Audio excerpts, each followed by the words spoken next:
da ressurreição, que nós tanto comemoramos e tanto aguardamos no nosso ano.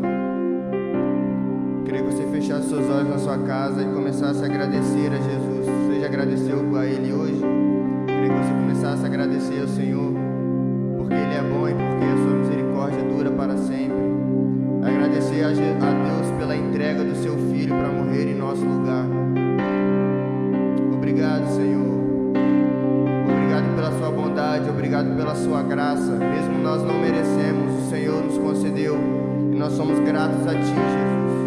Nós queremos declarar nessa manhã a nossa gratidão ao Senhor, a nossa gratidão a Jesus que entregou a sua vida por nós. Muito obrigado, Senhor. Muito obrigado porque o Senhor é o plano perfeito. Obrigado porque o Senhor veio para nos conectar a Deus. Obrigado, Jesus, pelo seu amor, pela sua infinita graça. Obrigado, Jesus. Obrigado, Senhor. Aleluia. Obrigado, Jesus. Por tudo que tens feito, por tudo que vais fazer, por tuas promessas e tudo que és, eu quero te agradecer com todo o meu ser. Te agradeço, meu Senhor. Te agradeço, meu Senhor.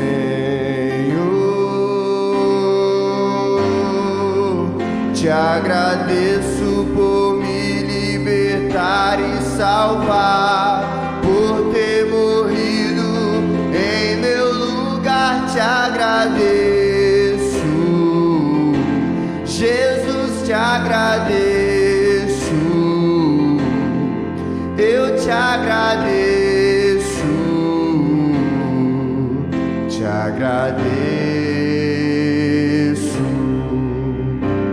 por tudo que tens feito, por tudo que vais fazer, por tuas promessas e tudo que és. Eu quero te agradecer por todo o meu ser. Te agradeço, meu Senhor. Te agradeço, meu Senhor. Nós te agradecemos. Te agradeço por me libertar e salvar, por ter morrido em meu lugar. Te agradeço, Jesus, te agradeço. Eu te agradeço, te agradeço,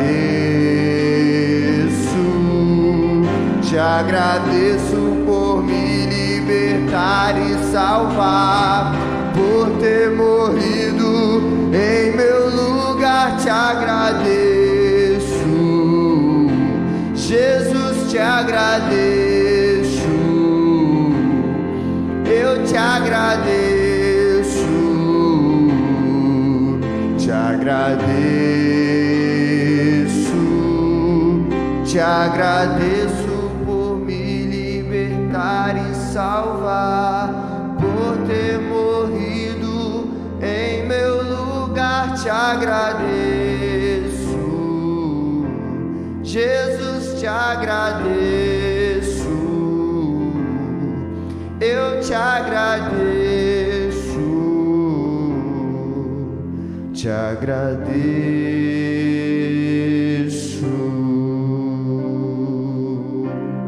Aleluia. Obrigado, Senhor. Obrigado pela sua bondade, obrigado pelo seu amor. Nós te agradecemos, Jesus. Aleluia.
Muito bom dia, feliz Páscoa para você que está em casa.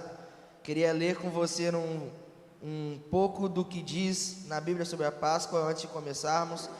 Mateus capítulo 28 diz assim: no fim do Shabat, quando começou a amanhecer, o primeiro dia da semana, Maria Madalena e a outra Maria foram ver o sepulcro.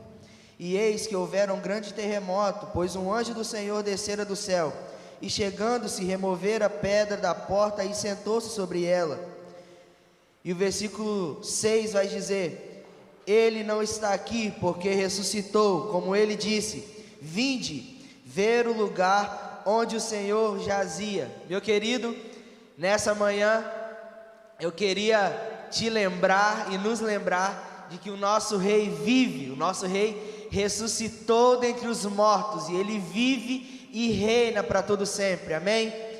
E com essa notícia, eu quero dar 2 avisos para você, que são muito importantes, e nós estamos muito empolgados com isso. O primeiro é que amanhã nós voltamos com a nossa escola de intercessão. Será que você pode dar um glória a Deus aí na sua casa? Agradeça a Jesus por isso. Amanhã, você que faz parte da nossa escola de intercessão, você é convidado a estar conosco novamente.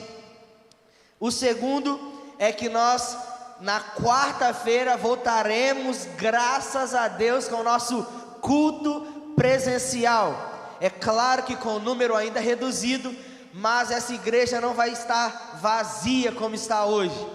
Você vai estar conosco. Durante a semana nós iremos dar mais informações nos nossos canais de mídia, como Instagram, Facebook e no WhatsApp.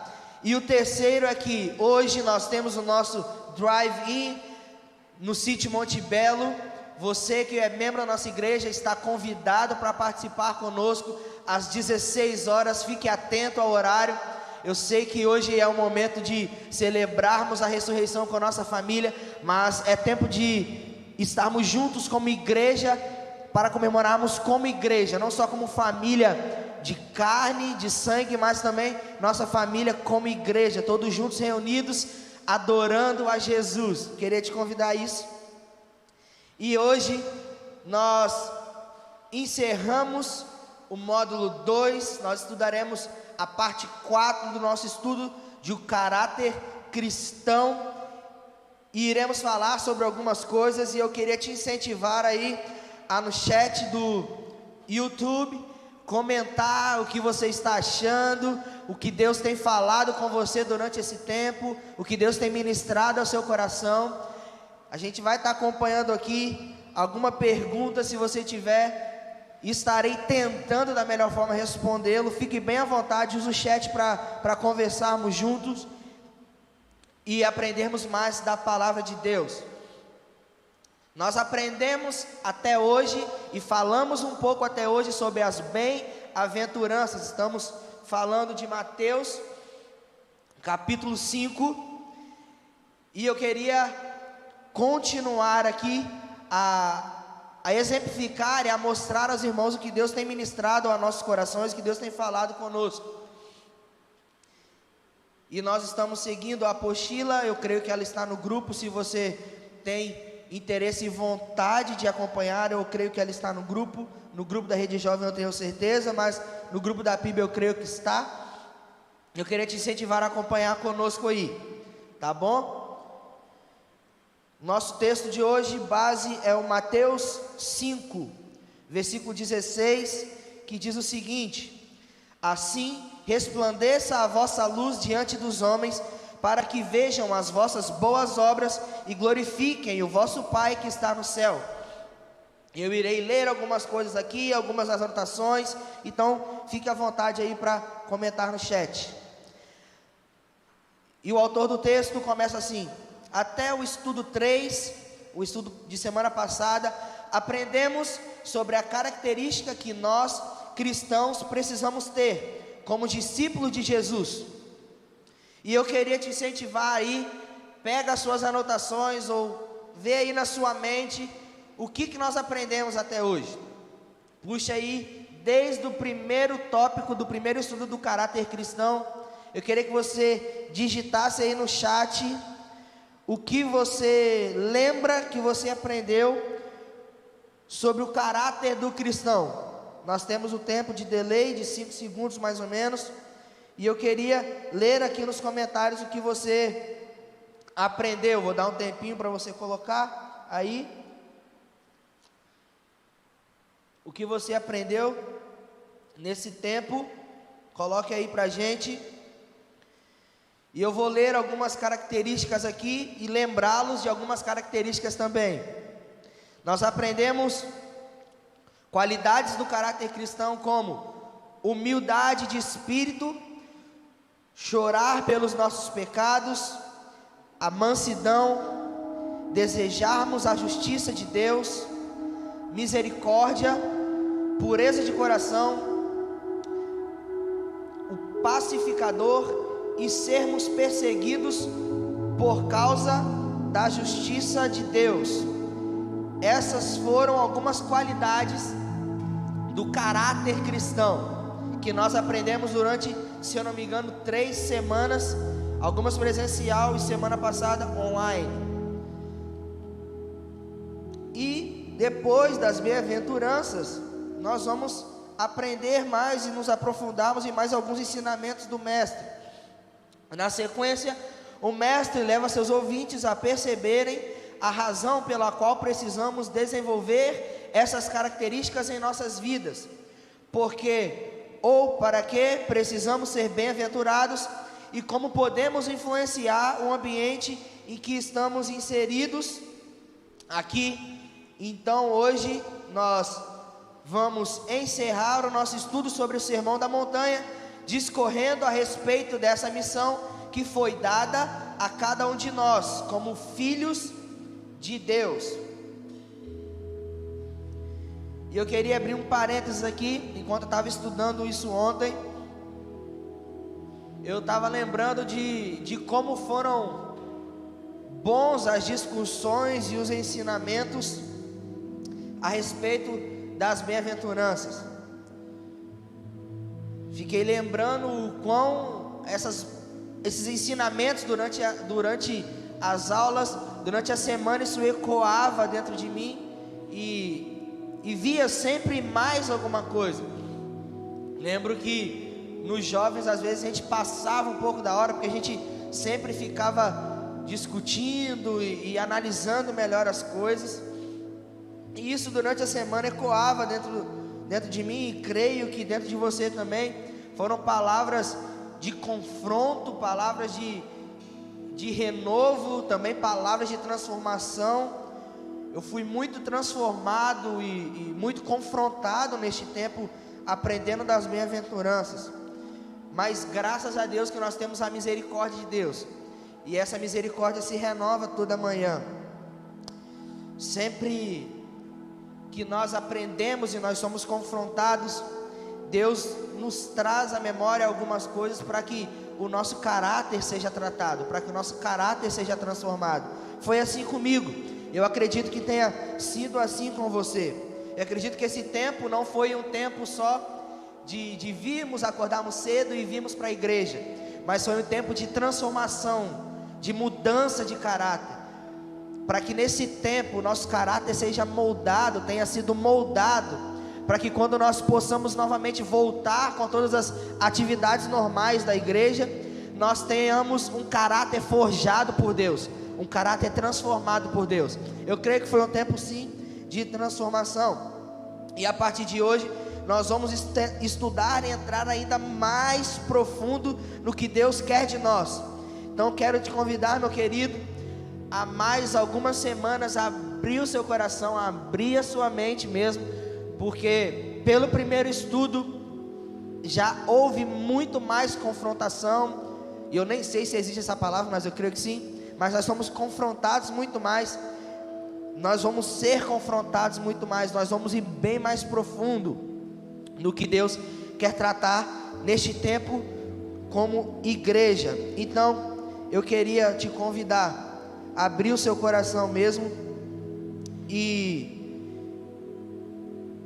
entender aonde Deus quer nos levar, aonde Deus quer nos tratar. E Johanny falou aqui sobre alguns ensinamentos e algumas coisas que nós aprendemos e discutimos lá na Rede Jovem, que nós devemos sempre ser dependentes de Deus. Para mim é o mais importante. Ela disse aqui, nós fomos muito a fundo nisso de dependência de Deus. Entramos muito a fundo nesse tema. Nós discutimos bastante. É um tema bem confrontante, é bem confrontador isso, porque falar é muito fácil. Quando nós vamos para a prática, pôr em prática essa dependência de Deus, nós acabamos vendo que é muito mais além do que nós podemos imaginar, do que nós entendemos. A total dependência de Deus vai muito mais além do que a gente pode imaginar.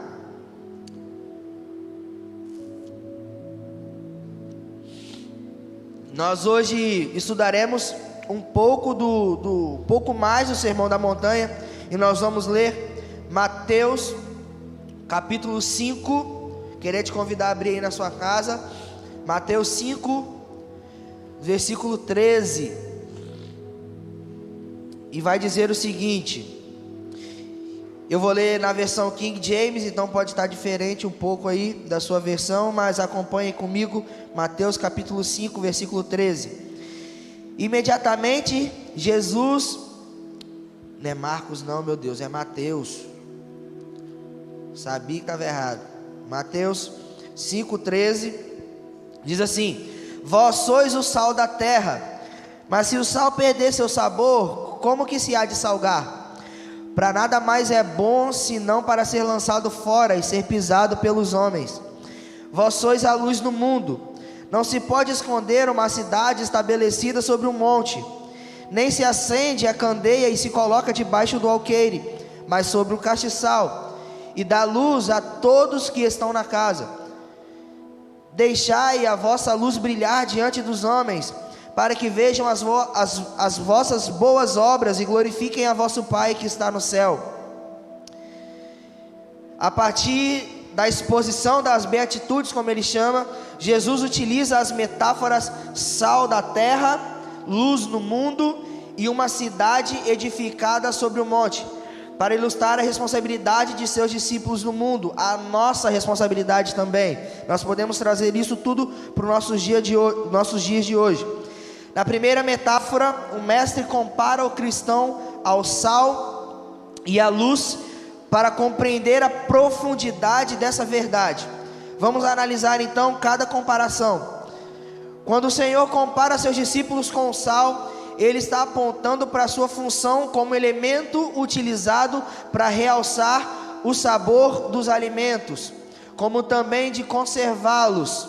Ainda afirma que o sal que não salga não tem valor e serve para ser lançado fora.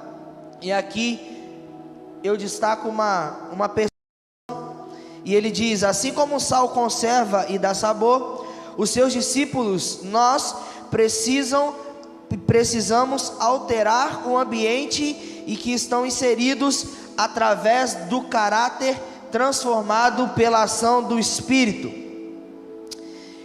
E enquanto eu lia, eu lembrei de algum tempo atrás, alguns anos atrás, eu ouvi um pastor, eu não me lembro se foi o pastor Teófilo Hayashi ou se foi o Rodolfo Abrantes que falou isso, mas eu me lembro de ter ouvido de que Deus mudaria a mentalidade de evangelismo e missões dentro de uma igreja, dentro da igreja brasileira, dentro da igreja mundial, dentro da igreja de Cristo. Deus mudaria a mentalidade de evangelismo e missão dentro das igrejas. E por que eu lembrei disso? Porque por muitos anos a igreja viu missão e evangelismo como algo a ser feito por missionários designados por Deus e no campo missionário. Por muitos anos nós ouvimos, e eu às vezes até dizia, mesmo novo, adolescente, criança: deixa a missão para os missionários. A igreja já ajuda a missão com o dinheiro enviado, com o dinheiro arrecadado, com as metas de missões que alcançadas, né, que tinha que alcançar R$1.500, R$2.000. A igreja já ajuda dessa forma, a igreja já ajuda em oração. Então deixa essa parte de evangelismo para os missionários no campo. Missões é para quem está no campo missionário. Mas Deus foi mudando isso dentro da igreja brasileira, ao ponto de nós conseguirmos entender que o nosso campo missionário, que o seu campo missionário é aonde você está inserido.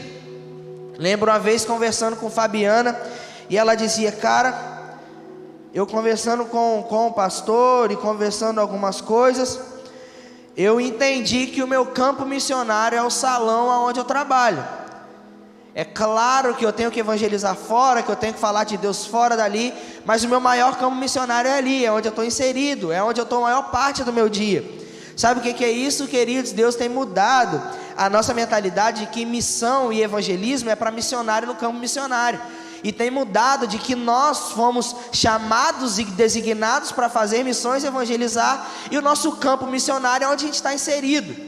Na nossa faculdade, se você trabalha no seu trabalho, ou dentro mesmo da sua casa, o campo missionário é onde você está inserido. E Deus tem mudado essa mentalidade. E onde eu quero chegar? O Charles disse aqui, o nosso maior campo missionário é dentro de casa. Exatamente isso. Deus tem transformado essa mentalidade. E como que isso se encaixa no texto que nós acabamos de ler? Eu não sei se você já assistiu algum programa de culinária, mas geralmente é o MasterChef, o mais conhecido. No MasterChef, os participantes estão lá fazendo a comida, e depois que eles fazem a comida, eles têm a apresentação, eles apresentam um prato, e o chefe, ele vai e experimenta aquela comida. E quantas vezes nós ouvimos dizer a seguinte frase desse chefe: essa comida está sem sal, está totalmente sem sal. Alguns falam está sem tempero. Mas aí o participante rebate, ele fala assim: não, mas eu coloquei louro, eu coloquei tomilho, eu coloquei alho, eu coloquei orégano, pimentão, cebola e algum outro condimento, eu coloquei. Mas o chefe rebate novamente esse participante dizendo: eu até senti o sabor do louro, do tomilho, eu senti o sabor desses condimentos, mas a comida está sem tempero, está sem sal.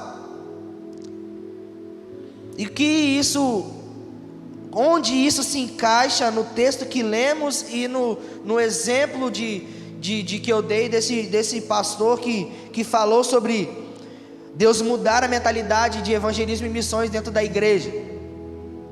Porque muitas das vezes nós pensamos em levar esse sal e levar esse evangelismo, essa missão para fora de casa, no campo missionário, longe de casa. E eu não digo que isso é errado e que isso não venha acontecer. Deus comissiona sim pessoas para o campo missionário. Deus comissiona sim pessoas para alcançar pessoas não alcançadas longe de casa. Mas esse sal precisa começar a salgar, meu querido, dentro da nossa casa. É essa mentalidade que Deus tem mudado, de que o sal ele vai salgar só fora de casa, de que o sal ele vai salgar só na cidade vizinha, em cidades vizinhas, no estado diferente. Mas Deus tem mudado essa mentalidade para nos mostrar que o sal ele começa a salgar dentro de casa. O principal talvez as pessoas veem você orando, veem você buscando em Deus na palavra. Talvez você tenha o dom de línguas, você sabe cantar, você sabe dançar, você ora muito, mas a sua função de sal não está sendo bem exercida. Talvez a sua função de luz no mundo não está sendo bem exercida. Talvez esse sal tenha perdido o sabor. Mesmo você buscando e orando, as suas atitudes não têm demonstrado esse sal, não têm demonstrado essa luz.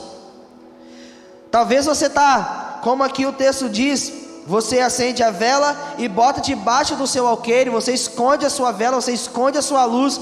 As suas atitudes não têm demonstrado esse sal sípido, um sal que salga, que presta, que serve.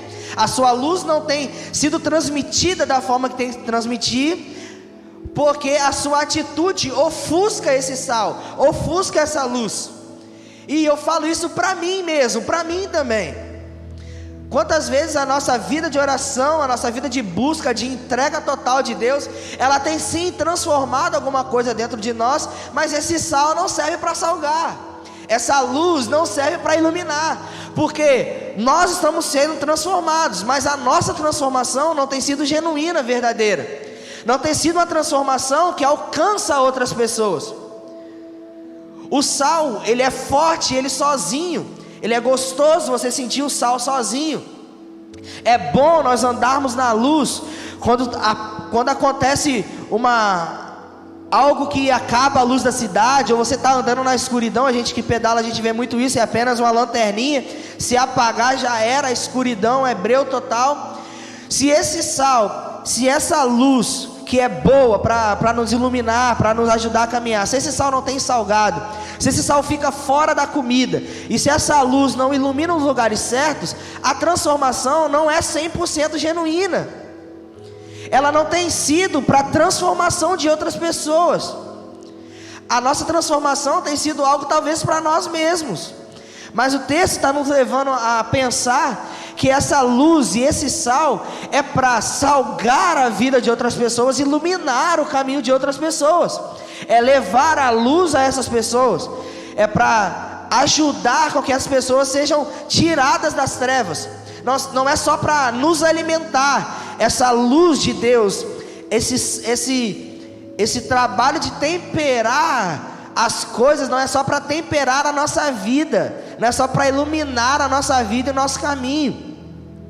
O que o texto talvez está tentando dizer para nós nessa manhã é que o sal não é para salgar só a nossa vida, a luz não é para iluminar só a nossa vida. Essa luz e essa transformação, esse tempero é para temperarmos a vida de outras pessoas, para iluminarmos a vida de outras pessoas. Talvez Deus está tentando trazer isso para nós. E meu querido, quando nós não fazemos isso no lugar que nós estamos inseridos, se nós não estamos iluminando, se nós não estamos temperando e transformando o lugar que nós estamos vivendo, alguma coisa está errada, alguma coisa não está se encaixando no que Deus realmente está tentando nos trazer.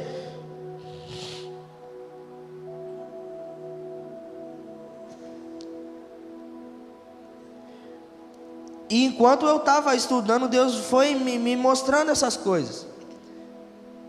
E não estou falando só para os irmãos aqui, não estou falando só para quem está aqui, não, é para a minha vida também. Deus começou a falar isso comigo. O que sua busca, a sua busca por esse sal, por essa luz tem feito, tem transformado, tem temperado e iluminado fora da sua casa. Porque a palavra de Deus é bem clara, quando ele diz aqui, no versículo 13: vós sois o sal da terra, mas se o sal perder seu sabor, como se há de salgar? Para nada mais é bom, senão para ser lançado fora e ser pisado pelos homens. Talvez sua busca dentro de casa, a nossa busca dentro de casa, a nossa busca por dons e tantas outras coisas tem sido apenas para ser pisado pelos homens, porque não tem transformado nada, não tem iluminado nada, não tem temperado nada. Talvez a nossa busca é egoísta, porque é só para nós mesmos, é para talvez satisfazer o nosso ego, e nós vamos ver um pouco mais sobre isso mais na frente. Por último, Jesus compara o crente com uma cidade edificada sobre um monte. É impossível não perceber que ela existe. Da mesma maneira, um cristão genuíno sempre será notado, pois sua maneira de ser e se relacionar evidenciará que ele é diferente das demais pessoas que conduzem suas vidas pautadas nos valores degradados pelo pecado. Ou seja, se a nossa fé e a nossa vida estiver edificada sobre a rocha, sobre a verdadeira rocha, se a nossa vida for uma vida de busca e entrega genuína, é impossível nós não sermos notados. É impossível onde a gente chegar, a transformação não acontecer. É impossível nós chegarmos e Deus, a presença do Espírito não ser notada. Eu lembro que uma vez eu assistindo um vídeo do Jason Upton, ele falou que um pastor amigo dele, uma vez nos Estados Unidos, foi abastecer o carro, e nos Estados Unidos não existe frentista. Você paga, você coloca ali a gasolina, ou o álcool, o que for, você mesmo faz isso. E ele falou que esse pastor disse que a máquina que você pagava estava ruim, então eles tinham que ir até a parte de conveniência, pagar, eles liberavam lá fora a máquina e você colocava. E ele estava na fila de conveniência para pagar determinada quantidade de combustível. E ele falou que ele estava parado e de repente uma pessoa que estava atrás dele caiu no espírito. E ele falou que desde de manhã ele estava orando muito o Espírito e pedindo para que Deus tocasse pessoas através dele. Essa era uma oração contínua dele, de que Deus tocasse pessoas através dele. E essa pessoa caiu no Espírito e ele olhou para trás e as pessoas olhavam para ele. E uma pessoa que estava logo atrás falou: cara, saiu um raio de dentro de você. Eu vi um raio saindo de você e atingindo essa pessoa. E ele falou que na mente dele, ele falou: vixe, eu acho que eu vazei Espírito Santo demais. Ou seja, a vida dele era uma vida tão genuína, era edificada sobre a rocha, era tão forte edificadamente sobre a rocha, que aonde ele estava, o Espírito de Deus, além de estar com ele, o Espírito de Deus se manifestava através da vida dele. E quando eu ouvi isso e eu lendo isso, eu lembrei dessa história que eu ouvi do Jason Upton, e Jesus falava comigo, falava: cara, às vezes você tá, ele falou para mim, ele falou: às vezes você está buscando tanto a Deus, tanto o Espírito está te acompanhando, porque o Espírito de Deus, ele nos acompanha a partir do momento que nós aceitamos a Jesus como Salvador. O Espírito mora dentro de nós, então o Espírito está conosco a todo tempo. E Deus falava comigo: sabe, tem chegado um tempo de que eu não quero apenas estar habitando dentro de você. Tem chegado o tempo que eu quero começar a me manifestar nos lugares que você está através da sua vida. E ontem eu orei por isso, eu tenho orado por isso. Hoje de manhã eu orei de novo, falei: Deus, me ajude para que onde eu estiver, a presença de Deus esteja comigo, que ela se manifeste através da minha vida. E é isso que a palavra e o autor aqui está tentando nos trazer à memória e nos lembrar de que não é só aonde nós estivermos o Espírito Santo esteja conosco, mas ele seja manifestado, para que nós sejamos sal da terra e luz do mundo. Amém? Será que você pode dar um glória a Deus na sua casa aí, por isso? Irêneo Chaves, em seu livro, e o nome do livro é Mateus, o Evangelho do Reino, ele afirma: cada um tem o dever de demonstrar as marcas da nova vida com Cristo, através das boas obras. Jesus não está falando de demonstrações de bondade, como dar esmolas, ou mesmo a religiosidade aparente, mas de uma vida de serviço ao mundo como desprendimento.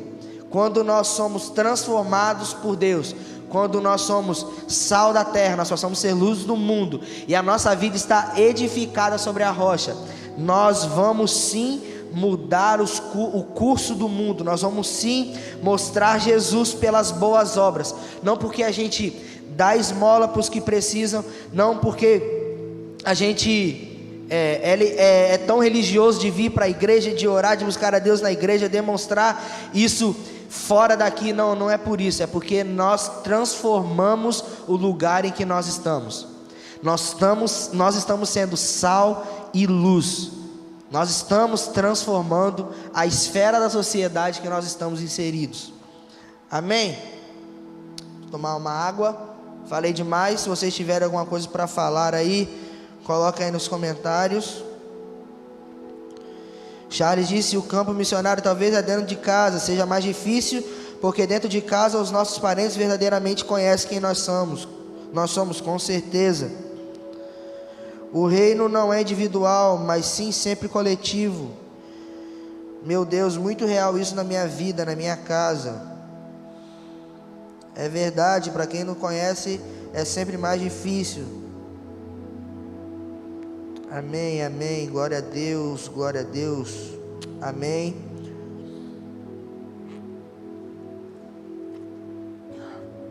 Vamos caminhar, vamos mais um pouco, vamos mais profundo. São duras palavras, duras demais, mas é assim que Deus transforma o nosso caráter, nossa disposição, é assim que Deus revela o nosso coração. Ele vai destacar um pouco depois sobre a nova interpretação da lei. Aí eu começo com uma pergunta, é claro, para ficar na nossa mente, e depois nós vamos respondê-la. Eu creio que todo mundo aí já sabe, mas a pergunta é, e eu fiz essa pergunta para a Dani há pouco tempo: Jesus veio para cumprir as leis ou modificar as leis? Você não precisa de responder aqui, sei que você já sabe essa resposta. Se você não sabe, nós vamos aprender um pouco mais. Jesus veio para cumprir a lei ou modificá-la? Mateus capítulo 5, 17 a 48, se você quiser, você pode ler aí na sua casa depois com mais calma. Nós vamos entrar em muito detalhe, nós temos que avançar um pouco. E ele diz assim, o autor: em seguida, o sermão aprofunda o entendimento da lei de Moisés, apresentando os 10 mandamentos como algo muito maior que um conjunto de regras a serem cumpridas, mas uma postura interior que deve ser adotada por nós, discípulos de Jesus. Os fariseus ensinavam a lei mosaica como algo que deveria ser praticado de forma legalista. Jesus afirma que não vem revogar a lei, mas cumpri-la. O mestre apresenta a real proposta de Deus quando entrega essas leis a Moisés. Vou ler um pouco aqui, Mateus capítulo 5, 17. E por que as pessoas acham e às vezes pensam que Jesus veio para modificar a lei? Porque eram algumas exemplificações das leis aqui do versículo 17 a 48, nós vamos encontrar algumas coisas como: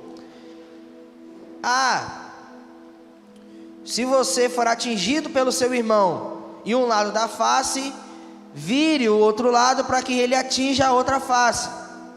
Não é mais o olho por olho e o dente por dente. Aqui já passa a ser isso, de você virar a face para ser atingido novamente. Mateus 5 vai dizer também: portanto, se trouxeres a tua oferta ao altar e ali te lembrar de teu irmão, que tem alguma coisa com seu irmão, deixa a tua oferta ali, segue o teu caminho, primeiro reconcilie-se com seu irmão, e então vem e oferece a sua oferta.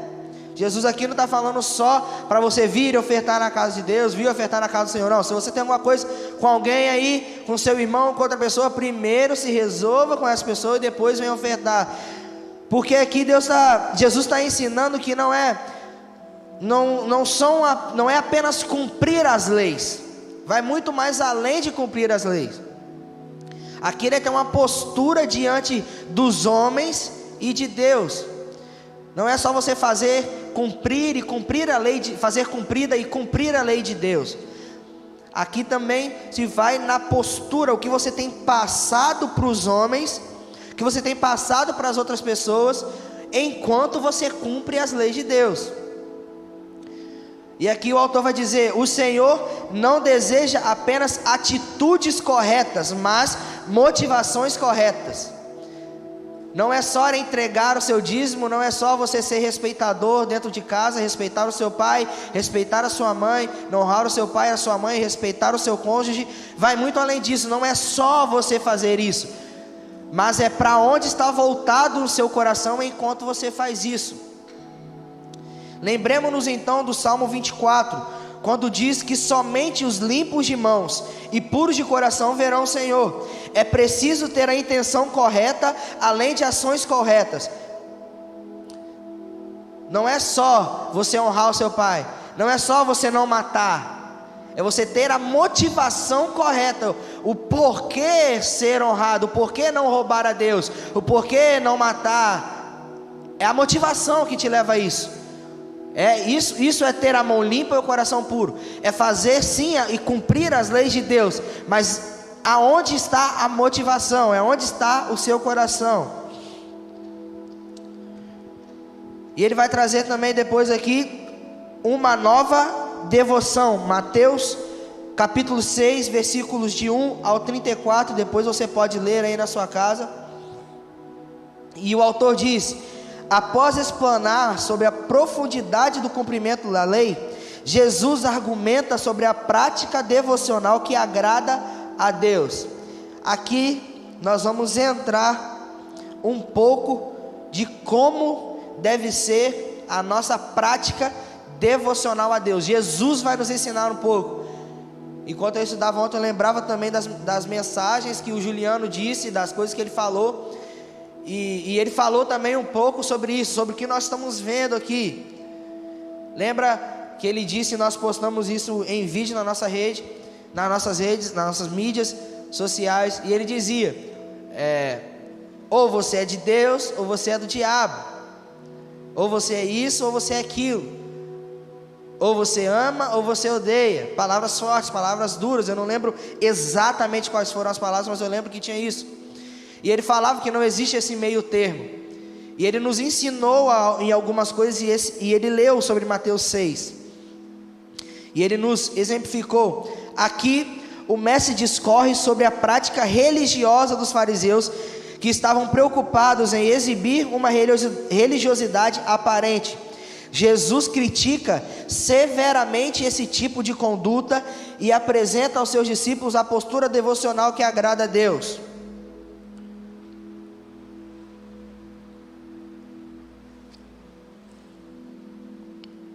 Entre os pontos abordados estão o exercício da caridade.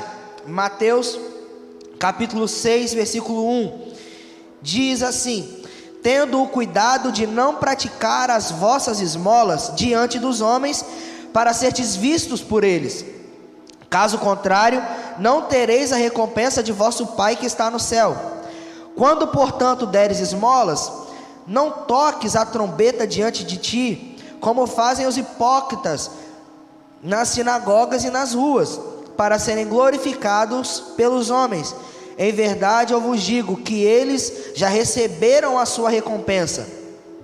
Mas quando tu deres esmola, não deixe a tua mão esquerda saber o que faz a tua mão direita, para que a tua esmola seja feita em secreto, e teu Pai, que vê em secreto, Ele mesmo te recompense publicamente.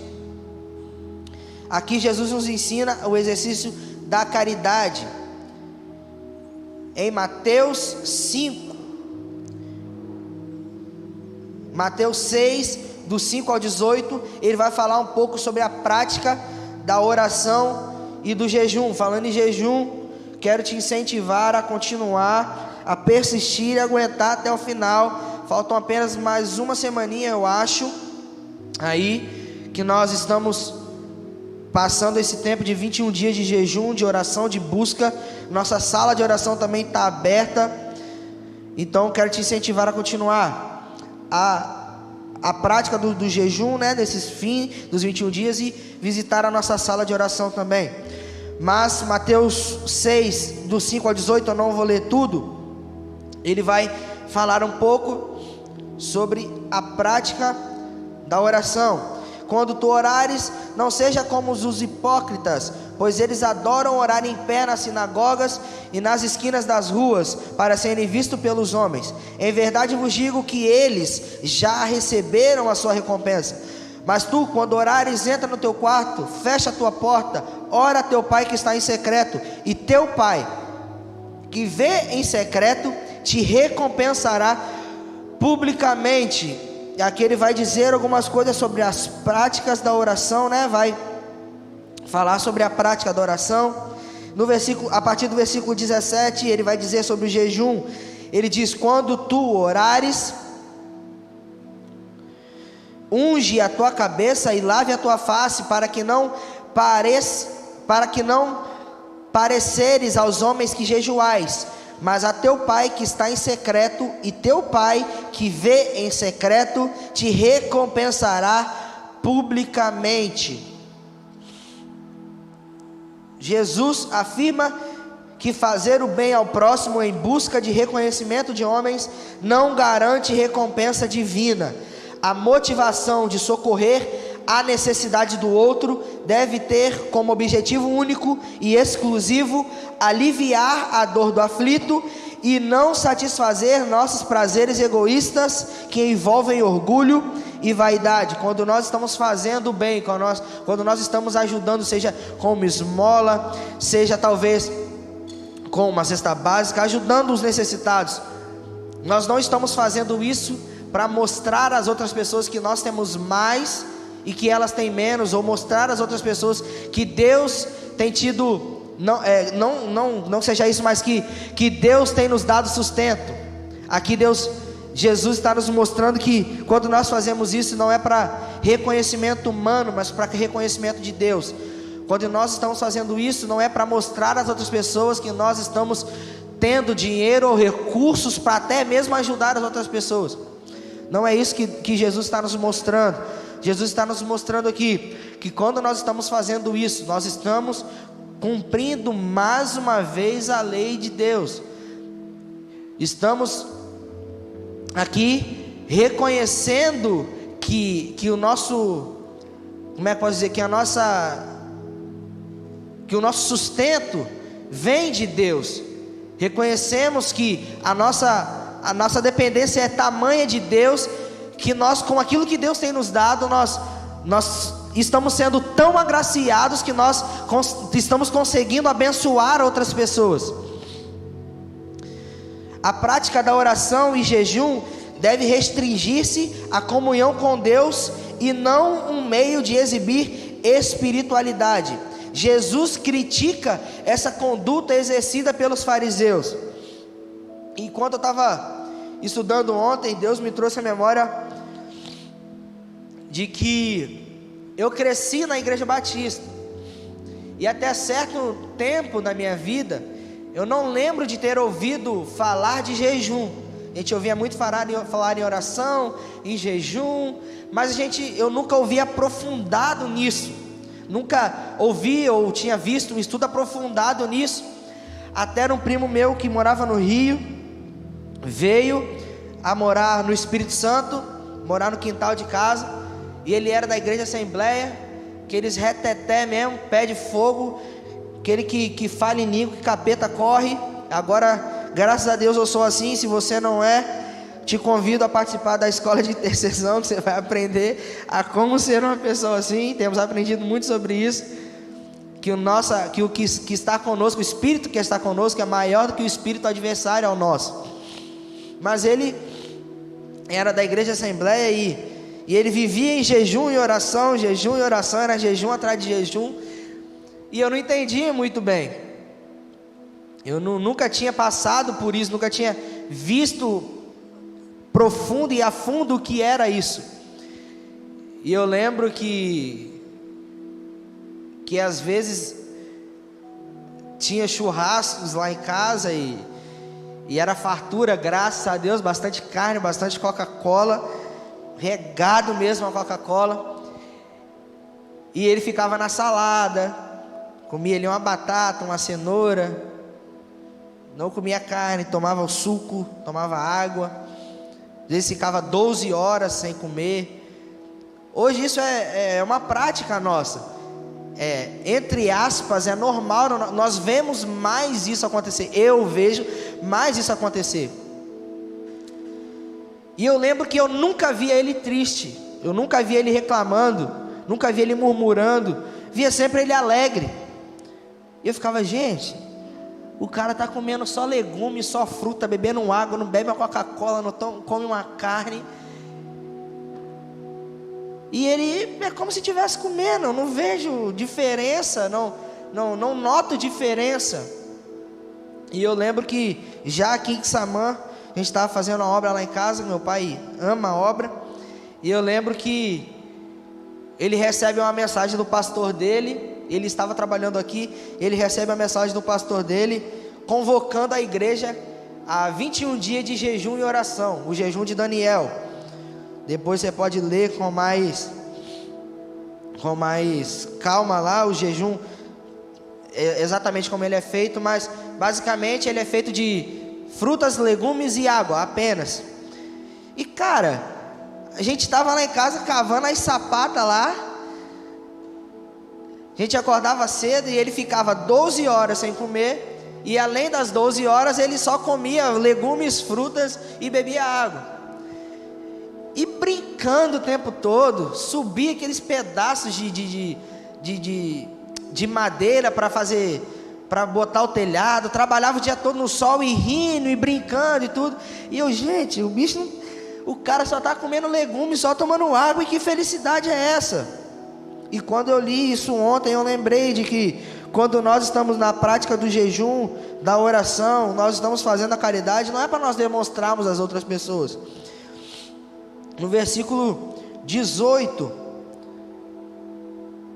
versículo 17, ele vai dizer: tu, porém, quando jejuares, unge a tua cabeça e lave a tua face, para que não pareças, para não pareceres aos homens que jejuais, mas ao teu pai que está em secreto. O teu pai que vê em secreto te recompensará em público. E o que eu entendo dessa recompensa aqui?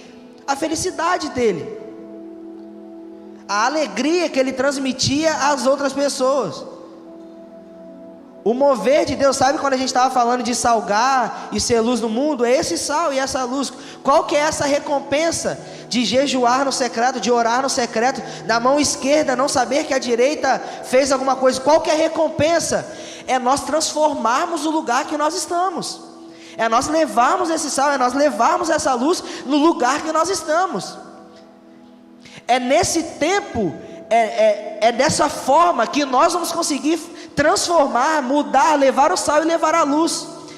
Sabe por quê? Quando nós estamos no tempo no secreto, no tempo de jejum, no tempo de oração, quando nós entendemos a real necessidade de nós ajudarmos as outras pessoas, nós só vamos conseguir transformar o lugar que nós estamos se nós entendermos o nosso propósito. A recompensa que Deus nos dá não é ser mais santo, não é não pecar mais, não é ter mais riquezas, não.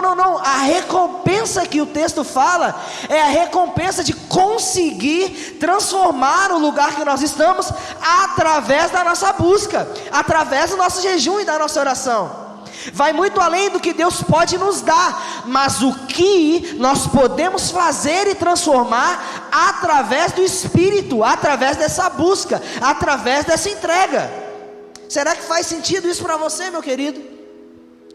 Será que às vezes você fala: cara, está tão difícil para mim, eu estou passando por momentos tão difíceis. Chega uma pessoa para você e fala: cara, eu estou passando por isso. Deus vai e te usa para ajudar aquela pessoa. Deus te dá direcionamento para isso, Deus te dá graça para isso. Sabe o que é isso? É a recompensa de você estar entendendo que Deus está no controle de todas as coisas, independente de elas estando bem ou estando mal. E nós vamos falar um pouco disso mais à frente também, mas eu queria enfatizar e deixar claro o que Deus tem dito para mim nesse tempo, o que Deus tem mostrado para mim nesse tempo, sabe?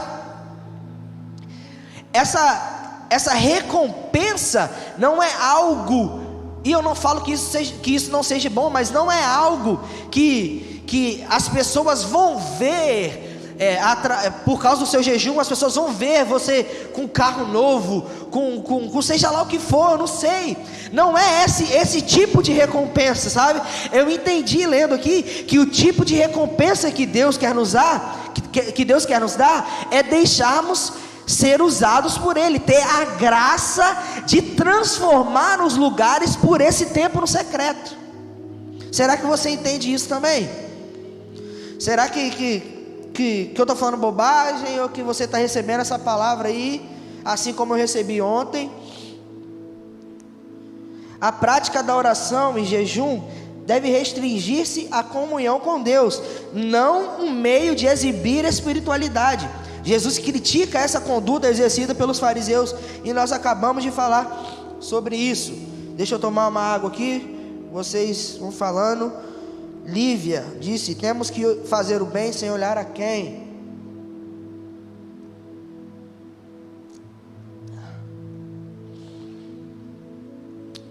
Vamos mais adiante.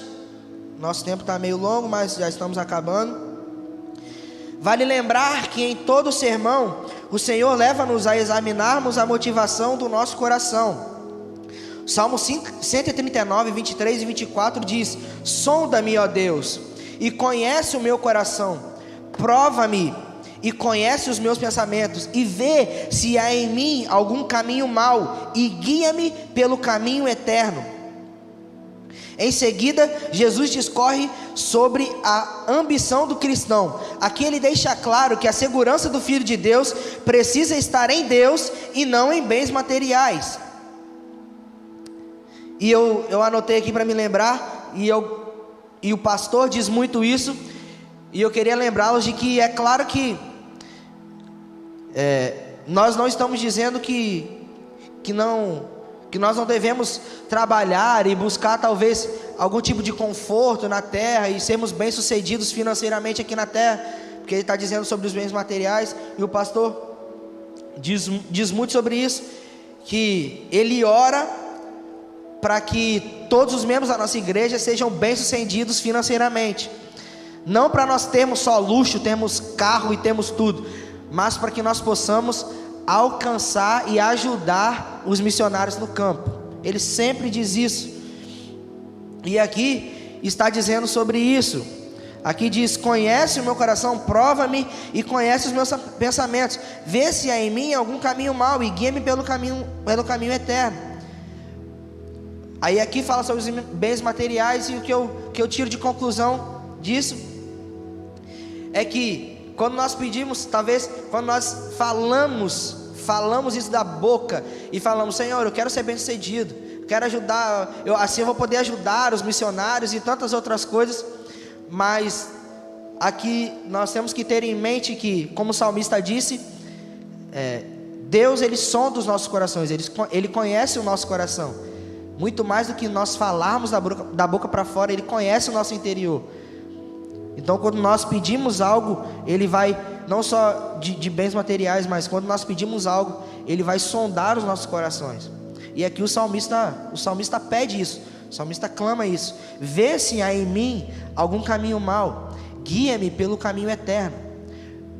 Porque o Senhor conhece o nosso interior, ele conhece o nosso caráter, ele conhece a nossa índole, ele conhece o nosso coração, conhece os nossos pensamentos.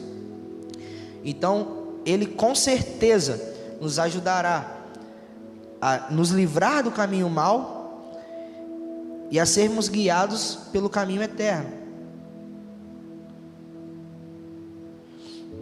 O salmista declara no Salmo 119, 36: inclina o meu coração aos teus testemunhos e não a cobiça. Diante do amor de Deus por nós e de sua onipotência, podemos descansar nele e não nos preocuparmos com as necessidades materiais. E isso é muito profundo, e ele continua dizendo: portanto, toda a provação que passamos não está oculta a Deus, e ele permite por um propósito que nem sempre entenderemos em sua totalidade no momento que estamos vivenciando-a. E nós falamos um pouco sobre isso antes. Nós agora vamos entrar no último tópico, que é o relacionamento do Cristo com seus irmãos e com o Pai. John Stott, em seu livro A Mensagem do Sermão do Monte, faz uma exposição do capítulo 7 do Evangelho de Mateus, considerando que apesar dos versículos aparentemente serem isolados e desconexos, há uma linha de raciocínio que conduz os ensinamentos para o relacionamento do homem com o próximo, os incrédulos, Deus, os ímpios, os falsos profetas e Jesus. E nós vamos passar rapidamente sobre isso. É até 10h30, não é? É até 10h30, não é? É isso mesmo. Estamos acabando já. Calma aí. Nós vamos passar bem rápido sobre isso mesmo. Jesus, eu vou falando os versículos e pontuando o que está escrito aqui na apostila que ele nos traz a pensar.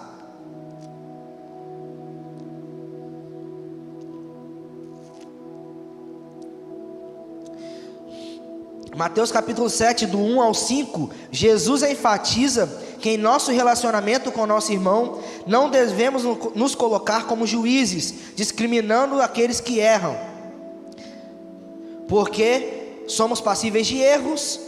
Pode não ser da forma e naquele erro que o nosso irmão tem, mas em outro contexto nós podemos falhar. Mateus 7, do 7 ao 12, ele diz e aborda sobre o relacionamento do homem com Deus. Ele menciona a necessidade que temos que recorrer a Deus em oração, destacando os verbos pedir, buscar e bater. O Salmo 4:3 pratica essa verdade afirmando: saibam que o Senhor escolheu o piedoso, o Senhor ouvirá quando eu o invocar. Capítulo 7, 13 e 14, Jesus enfatiza sobre a atitude do homem em relação ao reino de Deus. Jesus destaca a necessidade de optar pelo caminho estreito, pois esse é o que conduz à vida. Caminhar com Deus é a melhor escolha que podemos fazer, mas nem sempre essa escolha é fácil. Em seguida, Jesus alerta sobre os falsos profetas, que têm aparência de homem de Deus, mas serão conhecidos pelos seus frutos. Mateus 7, versículos 5 ao 20. O apóstolo Paulo advertiu a igreja de Roma quanto a este tipo de pessoas da seguinte forma. Isso está lá em Romanos 16, do versículos 17 e 18. Recomendo, irmãos, que tomem cuidado com aqueles que causam divisões e põem obstáculos ao ensino que vocês têm recebido. Afastem-se deles, pois essas pessoas não estão servindo a Cristo, nosso Senhor, mas a seus próprios apetites, mediante palavras suaves e bajulação, enganam o coração dos ingênuos. O pastor falou um tempo atrás sobre isso, e eu fiquei pensando e me veio à memória novamente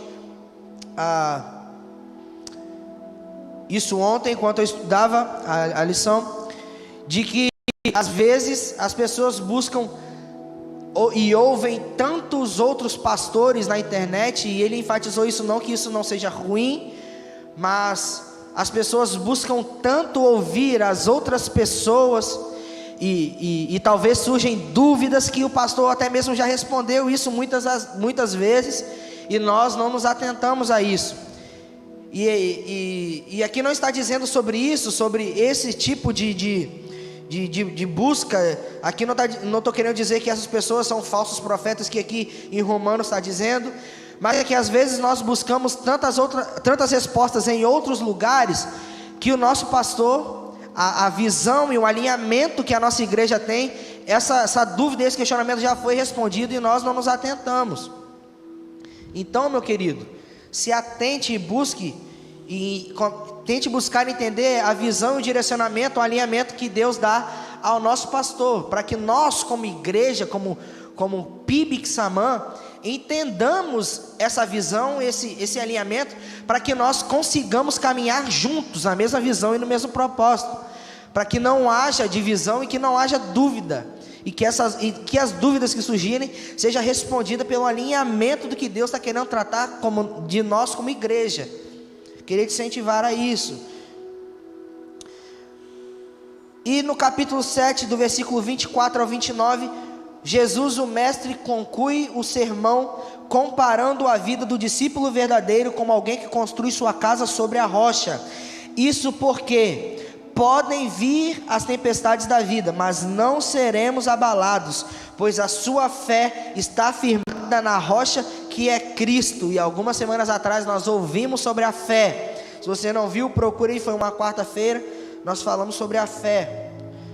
Nosso pastor trouxe ensinamento sobre a fé, a real fé, onde está baseada a nossa fé.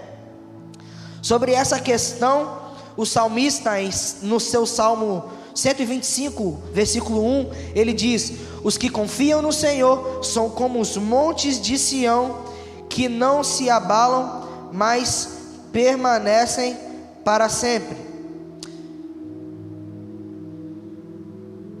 Eu ia falar uma anotação que eu fiz, mas não vem ao contexto agora. E a conclusão que nós temos hoje e que nós podemos tirar disso, e aqui vai dizer: encerramos aqui uma breve explanação sobre o estilo de vida proposto por Jesus a todos os que decidem entregar a vida a Ele. Ou seja, você já entregou sua vida para Jesus? Você crê que Jesus é o seu único suficiente Salvador? Que Ele é o seu Salvador, o Salvador da sua alma? Então, esse capítulo, esse estudo que nós fizemos sobre o caráter cristão engloba você. Tudo que nós aprendemos engloba você. Se você por acaso acha que isso aí, tudo que falaram nesse tempo, não me encaixa nada disso, peça que Deus traga luz ao que precisa ser transformado e moldado no seu caráter de cristão. Isso é o que nós temos pedido a Deus, para Deus tratar o nosso caráter.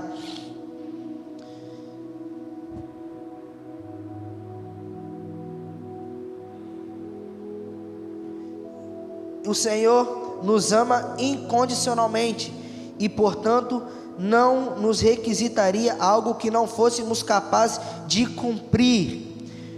E isso nos traz a paz e a esperança de que nós sim conseguiremos viver tudo que é proposto por Deus nas leis e exemplificado por Jesus. A certeza de que Deus não nos daria um fardo e não nos requisitaria algo que não fôssemos capazes de cumprir e de seguir. Essa certeza que nós temos que ter, e essa certeza que eu quero que você saia desse estudo nessa manhã, com esse entendimento, com essa certeza, é isso que nos faz pensar de que nada que Deus nos deu para fazer é impossível de ser feito.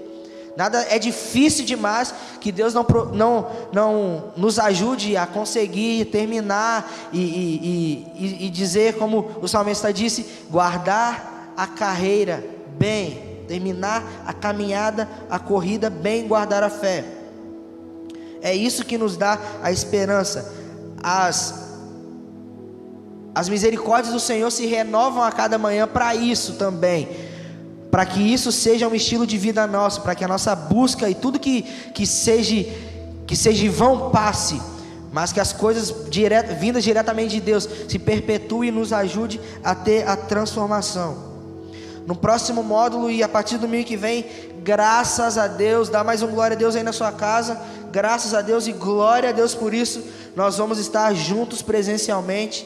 E eu queria te convidar a isso. Então no próximo módulo, a partir de semana que vem, aprenderemos sobre o meio pelo qual essa vida torna-se possível e em que somos equipados.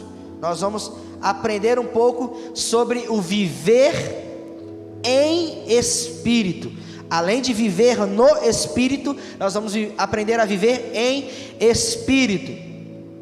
E eu fui folhear um pouquinho ontem, cara, e é bem apaixonante, é muito empolgante o que nós vamos aprender. E uma frase que veio na minha mente foi a seguinte frase: prepare-se, eu queria te dizer isso, prepare-se para viver o sobrenatural de maneira natural. Quando nós entendermos e sermos mudados pelo caráter de Cristo, E semana que vem nós vamos começar a entender sobre o viver em espírito. Meu irmão, você com certeza, com toda a certeza, vai viver o sobrenatural de maneira natural. Coisas sobrenaturais passarão a ser naturais para você, para mim, para nós como igreja, porque esse é o tempo, e eu tenho certeza disso, que Deus nos escolheu como igreja para vivermos o melhor tempo de Deus para nós, expandirmos em todas as áreas da nossa vida, ao ponto de vivermos o sobrenatural de maneira natural. Amém. Deixa eu ver se tem alguma coisa aqui. Maria José, beijo mãe. Somos transformados a cada dia com Jesus. Jesus Cristo, nossa riqueza eterna. O Valdeir disse.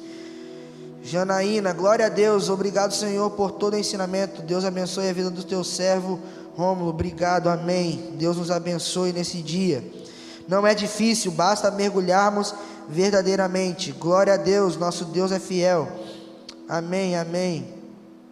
Meu irmão, finalizamos por aqui. Enquanto eu tomo água, escreve alguma coisa aí, pelo amor de Deus. Fale alguma coisa que Deus falou com você, um texto, um versículo. Você tem 5 segundos para isso. Diz aí para a gente orar e encerrar, já está tarde.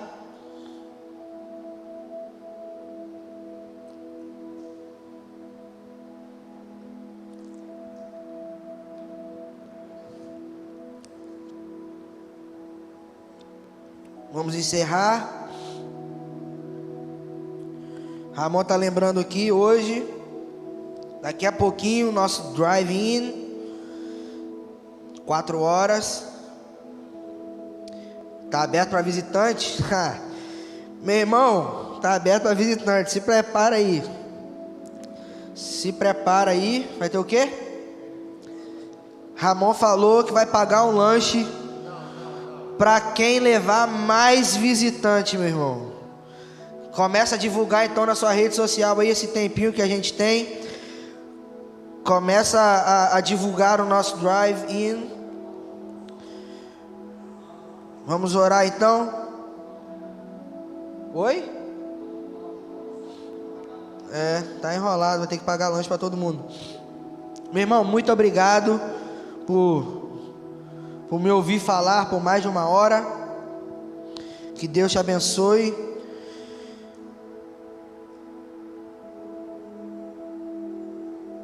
Que sejamos cada vez mais semelhantes a Jesus. Amém. Verinha disse, Lucas 1:37, porque para Deus nada é impossível. Aleluia.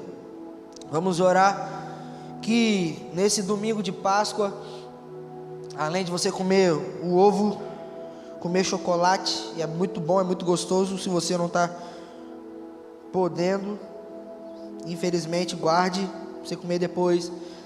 Mas que seja um tempo de celebrarmos a ressurreição de Cristo. Conversávamos um tempo atrás com o Leandro, ele está aqui, o Leandro, e ele falava que ele recebeu uma ligação que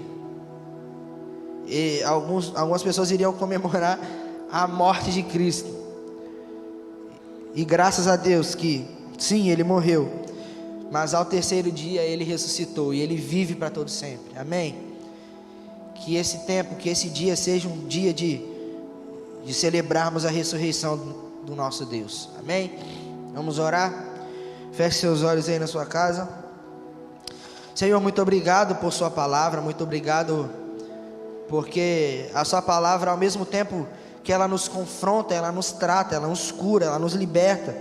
Obrigado por esse tempo de tratamento do nosso caráter, que possamos alcançar essa semelhança ao caráter de Cristo nesse tempo, que possamos, em nome de Jesus, entendemos o propósito do Senhor para esse tempo, entendemos e modificamos a motivação do nosso coração, para que tudo que nós fizermos seja da motivação certa, nosso coração esteja voltado corretamente àquilo que o Senhor quer, não às nossas vontades.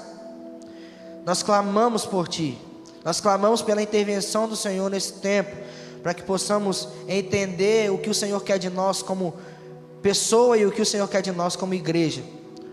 Muito obrigado, Jesus, por essa manhã. Muito obrigado pela sua morte, mas muito obrigado também porque o Senhor ressuscitou e por meio da sua salvação, da sua morte, nós temos a salvação.